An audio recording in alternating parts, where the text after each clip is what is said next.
Yeah, please let's listen to this message. Then I will come back to talk about it. Let's listen to the video in few seconds. You can question the practices of the pastors, but we must never get to that place where we question if the church should exist or not. As church is to the believer, so is a school to a child. We don't all like our My teachers. people, you Bad have things had happen it. in I school. just came across Teachers this rape video. I don't know who students in sent school. it to Lesson me. teacher self is raping So after students, but listening to still the we go video, I to was school. They will like, beat you in wow, the school, thing give really you inspired my spirit. And I say I will come here to share it with my people. Honestly, she really nailed it. Yes, she just said it the way it is.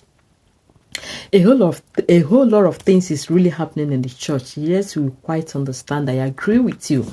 But like she rightly said, a whole lot of things also goes on in the school. You heard about cultism. Our children, some children goes to school and join cultism. Yes, I have worked in the university as a lecturer. I have seen, a lot of things. I have encounter with children that is in cultism. But did this make people to withdraw from school? No.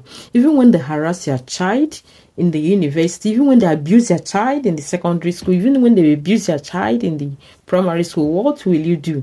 You will not still leave your child in the same school. What you normally do is you change school for the child. Yes, there is no how you will tell the child you will not be going to school again, because they abuse you. You will not be going to school again because they bully you. You will not be going to school again because cultist people are after you. Even in the Western world, since I have moved to the Western world, the same bullying is still going on here. Have we told our children to stop going to school? The answer is no. Racism is going on. Have you tell your child not to go to school? The answer is no. Then why is it that when such a thing comes in the church, we believers will immediately say, no, I will not go to church again? Yeah, once they offend you, I know there are a whole lot of things going on in the church. That's what the Bible talk about. Testing the spirit. You have to pray for a discerning spirit for you to know when God is talking and when it's not God. You can, so that you can differentiate it. It's when you are not working in hand with the Holy Spirit that you'll be confused. It's when you are not working in hand with the Holy Spirit that you can be cajoled. It's when you are not having a fellowship with the Holy Spirit that you can enter into this deception. It's when you are not fellowshipping with the Holy Spirit that you will enter into the wrong prophet.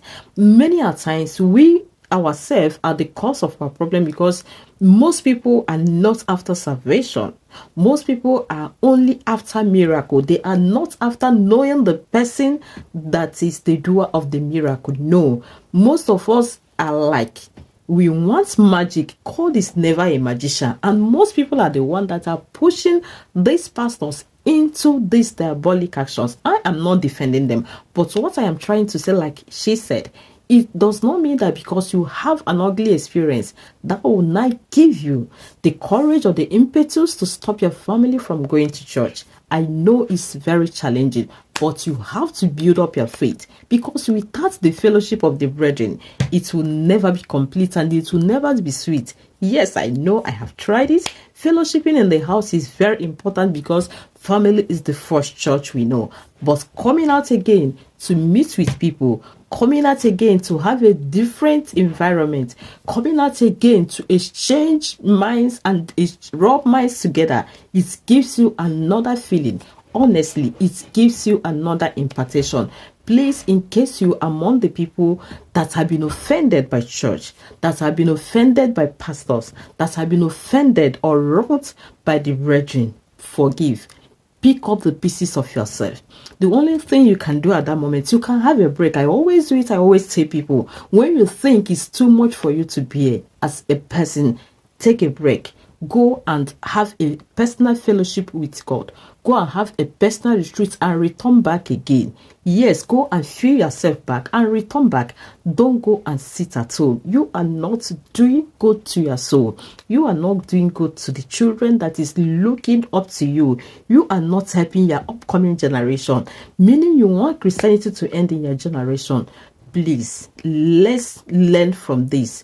When I saw this video, I said, wow, she really said it. We have not stopped going to the hospital too, because there are wrong doctors. Yes, we have We have false doctors that gives us wrong prescriptions, and at the end of the day we still go back to the hospital even when we know that what they are giving us is not working. What do? We normally change doctor, we normally change hospital, we normally change school. So if you think that that church you are is not helping your spiritual growth, you are really allowed to change church, but not to run away from church, but not to withdraw from going to church, but not to sit at home, not to say all pastors are fake, not to say churches are fake.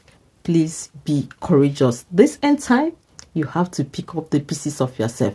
The way you are pushing your children academically, the way you are helping yourself medically, help yourself also spiritually.